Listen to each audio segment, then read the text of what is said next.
नमस्कार दोस्तों, मैं राकेश वर्मा आप सभी का स्वागत करता हूं आपके अपने परिवार एसएन गुरुकुल पर। साथियों, अब सवाल यह उत्पन्न होता है कि जब एसीएस के पाठक इतने सख्ती बरत रहे हैं, इतने तल्खी बरत रहे हैं, पूरे बिहार भर के रोजाना 60,000 विद्यालयों की जांच चल रही है, इतने कार्रवाइयां हो रही हैं, बावजूद इसके इसका असर आखिर शिक्षक-शिक्षिकाओं पर क्यों नहीं पड़ रहे हैं? क्यों आखिर शिक्षक-शिक्षिकाएं जो है वो लापरवाही दिखा रहे हैं? क्यों गप्पे लड़ा रहे हैं बैठ करके? क्यों झपकियाँ ले रहे हैं? क्यों वे आज भी समय से नहीं पहुँच पा रहे हैं? क्यों आज भी वो समय से पहले विद्यालय से निकल जा रहे हैं? क्यों पठन-पाठन का कार्य जो है वो ईमानदारीपूर्वक नहीं कर रहे हैं? क्यों शिक्षा की गुणवत्ता में जो सुधार नहीं हो रहा है? क्यों उपस्थिति नहीं बढ़ रही है? ये तमाम सवाल आज भी हैं। 1 साल के पाठक को हो चुके हैं इस प्रकार से तल्खी और सख्ती बरतते हुए, लेकिन बहुत ज़्यादा धरातल पर सुधार देखने को नहीं मिला है।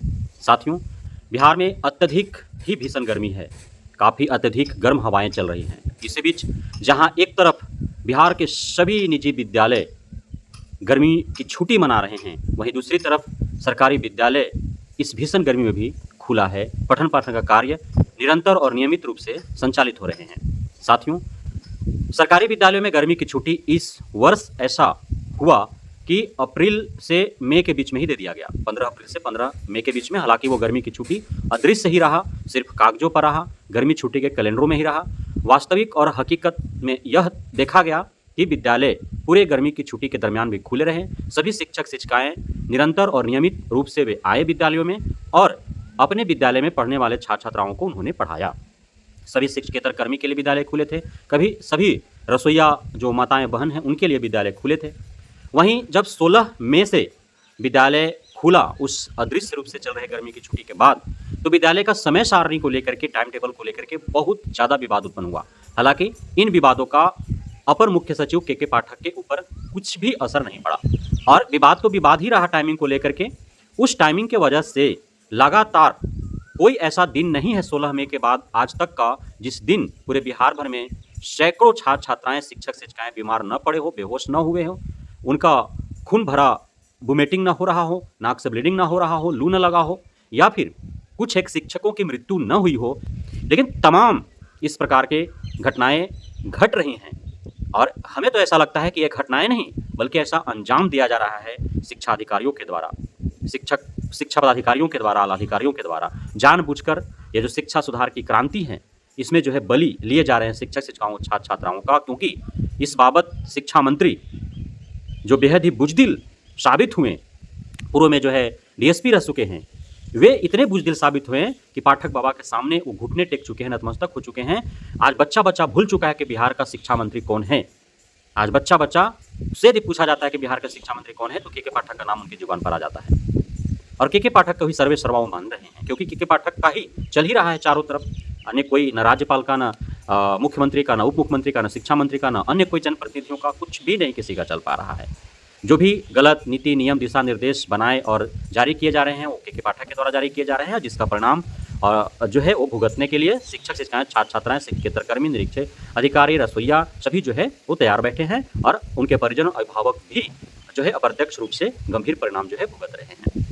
तो जब इतने अत्यधिक तेज गर्मी है, इतने अत्यधिक तेज गर्म हवाएं चल रही हैं, लहरें चल रही हैं, बहुत ऐसे विद्यालय हैं जहाँ पे जो है मूलभूत सुविधाएं नहीं हैं। कहीं पे बिजली है, कहीं पे पंखा चल रहे हैं, कहीं पे नहीं है, कहीं पे भवन है नहीं है, कहीं टिन के करकट में, कहीं अल्बेस्टस में, कहीं खुले आसमान के नीचे पेड़ पौधों के छाँव में, कहीं जो है ढाबे में, कहीं घास पुआल काशी सरका से बने हुए झोपड़नुमा विद्यालय में जो है विद्यालय किसी प्रकार से संचालित हो रहे हैं। तो तमाम समस्याएं हैं भौतिक मूलभूत, बावजूद इसके जो है शिक्षा में सुधार की क्रांति बलि ले करके और करने के प्रयास में जदोजहद जो है वो किया जा रहा है अधिकारियों के द्वारा। अब एक बहुत बड़ी खबर जो निकल करके आ रही है, चूँकि गर्मी के दिनों में सभी का कोई भी कार्य करते हुए, चाहे आप किसी कार्यालय में काम कर रहे हो, चाहे आप मजदूर हो, चाहे आप किसानी कर रहे हो, चाहे शिक्षक के रूप में हो, शिक्षकेतर कर्मी के रूप में हो, कहीं भी आप कार्यरत हैं, तो यह ऐसा मौसम है कि आपकी आंखें झपकेंगे ही, आपको नींद सा महसूस होगा ही।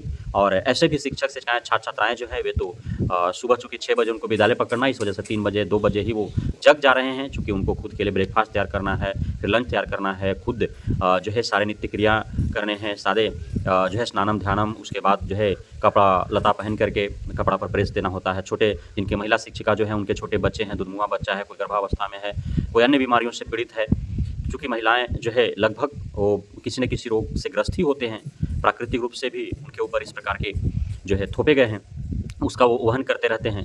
इन तमाम दुःख, दर्द, समस्याएँ, कठिनाइयों को झेलते ही वे जो है विद्यालय पहुँच रहे हैं किसी प्रकार से।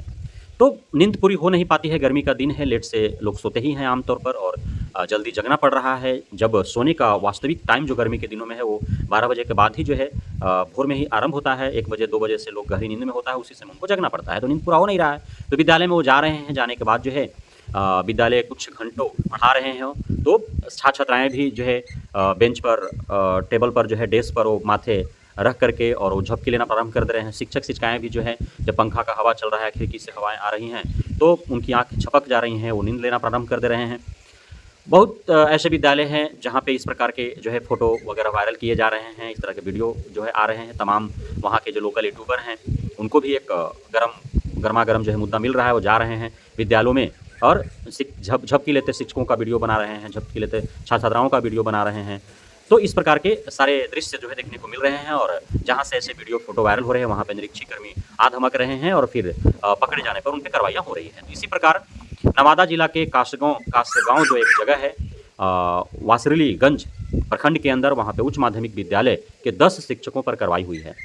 वहाँ जब उस विद्यालय में निरीक्षी अधिकारी पहुँचे तो पाया गया कि सभी शिक्षक-शिक्षिकाएँ 10 के 10 जो है एक ही कमरे में बैठ कर के गप्पे लड़ा रहे हैं और यह समय था 9:15 का। तो लंच का भी समय नहीं था, अर्थात मध्याह्न का भी समय नहीं था। कक्षा जिस समय आयोजित होने चाहिए थे, जिस समय कक्षाओं में शिक्षक-शिक्षिकाओं को रहना चाहिए था, उस समय वो गप्पे लड़ा रहे थे। अब निरीक्षी अधिकारी जब गया और पाया कि सभी एक जगह बैठ करके जो है गप्पे लड़ा रहे हैं, तो यदि तमाम वो दलील दे कि अभी तुरंत ही आए थे, कोई पानी पीने, कोई हेन-तेन प्रकारेण हम एक जगह बैठ गए, कक्षाओं के लिए प्लानिंग कर रहे थे, कौन किधर जाएगा, तो वो सभी दलीलें जो है अनसुना कर दिया गया और वो कार्रवाई कर दिया, क्योंकि उसको लगा कि आप जो है पहले से ही बैठे होंगे, हम कैसे माने कि आप हमारे आने से कुछ ही समय पूर्व बैठे थे और आप जाने वाले थे। तो पकड़े गए तो पकड़े गए, इस प्रकार की कार्रवाइयाँ जो है उन पे हुई। अब देखिए, ये आमतौर पर जो है शिक्षक-शिक्षिकाएँ एक जगह बैठे हैं और उस पे जो है निरीक्षी अधिकारी यदि कार्रवाई करता है, स्पष्टीकरण हेतु नोटिस जो है जारी करवाता है डीओ स्तर से, तो कहीं न कहीं एक कुनूस दिखता है कि उस विद्यालय के शिक्षक-शिक्षिकाएँ जो है वो उनको वसूली के रूप में जो है वो पैसा नहीं दे पा रहे होंगे। चूँकि ये तो पूरा जो है बच्चा-बच्चा जान रहा है, विद्यालय में पढ़ने वाला से लेकर के नहीं पढ़ने वाला तक, बड़े-बुजुर्ग, पढ़े-अनपढ़, महिला, पुरुष सभी जान रहे हैं किस प्रकार से विद्यालयों में खेल हो रहा है जाँच के नाम पर। तो वसूली हो रहा है, तो स्पष्टीकरण के नाम पर आपने कहाँ देखा? ठीक है, स्पष्टीकरण भेज दिया गया, लेकिन उसके बाद से उस पर कार्रवाई क्या हुआ? इसकी खबरें आज तक आप सुने हो तो बताएँ। स्पष्टीकरण का लेटर वायरल होता है, लेकिन स्पष्टीकरण हेतु जो नोटिस दिया गया, सो-कॉल्ड भेजा गया जिन शिक्षकों को, उन शिक्षकों पर कार्रवाई क्या हुआ? उसका पत्र नहीं जारी होता है। यहाँ जो नोटिस भेजा गया था उन शिक्षकों पर ये कार्रवाई हुआ, नहीं होता है ना। उनका वेतन 1 दिन का काट लिया गया, तो 1 दिन का वेतन काट लिया गया तो उन पर जो है ऑन द स्पॉट कार्रवाई की गई, लेकिन उसके बाद भी स्पष्टीकरण विभागीय कार्रवाई हेतु भेजा जाता है कि आप जो है अनुशासनहीनता का बोध हो रहा है, आप लापरवाही कर रहे हैं, बच्चों के भविष्य के साथ आप खिलवाड़ कर रहे हैं, आप अपने जो है कर्तव्यनिष्ठता आपके अंदर नहीं है, कर्तव्यहीनता का बोध हो रहा है। तमाम तरह की बातें जो है उनको बोल करके सौंपा भेजा जाता है कि आप स्पष्टीकरण दें 24 घंटा के अंदर कि आप पे विभागीय कार्रवाई क्यों नहीं किया जाए। और फिर उसके बाद क्या कुछ कार्रवाई होता है, कुछ भी किसी को पता आज तक नहीं चल पाया है। तो क्या इस सो-कॉल्ड, इस स्पष्टीकरण, इस नोटिस के आड़ में हजारों रुपए एक-एक शिक्षकों से लेन-देन का खेल नहीं चल रहा है? चल रहा है, और यह हम और आप एवं तमाम पूरे बिहारवासी जान रहे हैं कि क्या कुछ खेल खेल रहा है। तो इसमें गलतियां दोनों तरफ से हैं। शिक्षक-शिक्षिकाएँ भी नहीं चाहते हैं कि उन पे कार्रवाई हो, क्योंकि अब तो के पाठक ने ऐलान कर दिया है कि जिन पर भी कार्रवाइयाँ होंगी विभागीय, उनका जो है उनके सर्विस बुक में अपडेट होगा और फिर वो आपका वेतन वृद्धि, पदोन्नति में वो रोड़ा बन करके खड़ा हो जाएगा। इसलिए अब भाई लो 500, 1000, 1500, 2000 मत कार्रवाई करो, रोते गिड़ाते शिक्षक जो है वो दे देते हैं घूस। तो दोनों हाथ से तालियां बज रही है, लापरवाही शिक्षक-शिक्षिकाओं की ओर से भी देखने को मिल रही है। लेकिन आज भी हर जगह मैनेज चल रहा है, आज भी एफएलएन ट्रेनिंग चल रहा है, और गायब हैं लोग। सोमवार को रजिस्ट्रेशन करवा करके, शनिचर को जाकर के फुल हाजिरी बना करके और सर्टिफिकेट ले रहे हैं लोग। आज भी विद्यालय में बहुत ऐसे हैं जो गायब हैं, सारा चीज़ मैनेज हो रहा है। चूँकि फोटो भी भेजना है, फिर भी पता नहीं कैसे मैनेज हो रहा है। आज भी आमतौर पर गाँव देहात में आप देखने को मिल जाएगा, शिक्षक जो है लेट लतीफ़ करके जा रहे हैं, बावजूद इसके उस पर कोई कार्रवाई नहीं हो रही है। तो क्यों आखिर तमाम इतने तलखी और सख्ती के बाद भी क्यों? तो कहीं न कहीं लूप होल है, जिसके माध्यम से ये सारे खेल हो रहे हैं। तो जो हित हैं, उनके साथ हितौती निभाया जा रहा है और जो दूर-दराज, अनजान, अजनबी हैं, उनके साथ दुश्मनी निभाया जा रहा है। इस प्रकार के खेल खेले जा रहे हैं, जिस पर नकेल और लगाम कसने की आवश्यकता है, वरना इस शिक्षा सुधार की क्रांति में हज़ारों बलिदान शिक्षक-शिक्षिकाओं, छात्र-छात्राओं को पड़ जाने के बावजूद भी शिक्षा में सुधार नगण्य और शून्य देखने को मिलेगा। अंततः यही हाल होने वाला है बिहार के शैक्षणिक व्यवस्था का सुदृढ़ होने के बजाय और भी जो है बद से बदतर होते नज़र आ रहा है। बहुत-बहुत धन्यवाद आप सभी साथियों का हमारे साथ जुड़े रहने के लिए, बने रहने के लिए, इतना प्यार देने के लिए, हम पे भरोसा बनाए रखने के लिए। जय हिंद।